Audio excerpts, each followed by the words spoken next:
G'day everybody, it's Paul. I'm back again. Day 2 of the tour of the Highlands, tour to Highlands. Standing here up at Blowering Dam, as you can see in my background here, and you can see the levels of it. And very serious issue here. You can probably notice that I'm not exactly light-hearted about this. This is the lifeblood of any nation, of any human existence. And yet, what's happening at the moment, the Tumut River has been environmentally destroyed for years because of them trying to push environmental water at maximum capacity down the river to get it out to the wetlands all the way in South Australia to the Coorong. A situation like that, and I do call that environmental terrorism, because it's not about utilising the water correctly, it's not even about trying to reinvent the environmental flow.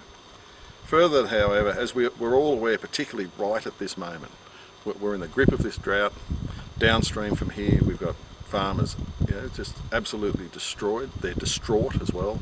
We've got livestock dying.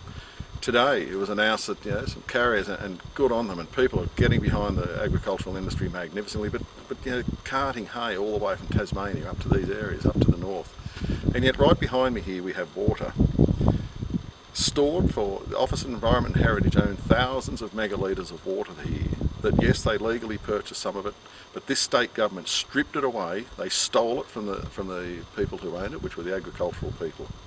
Further to that, there's 500 megalitres of water every single day.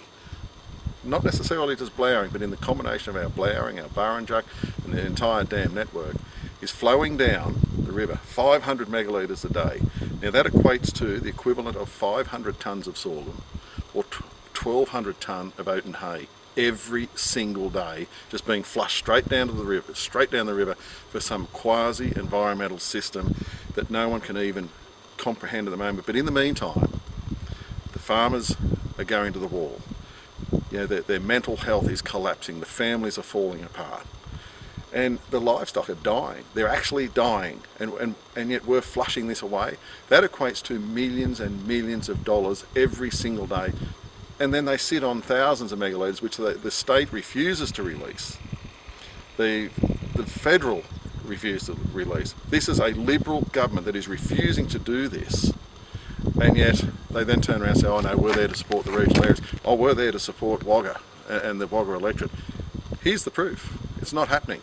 So a clear message has to be sent to them that we have to have a vision. We have to have a plan. They should be releasing that water. That actually becomes an economic driver. That's why I started out this bit of a chat about water being the lifeblood of not just human existence, but everything.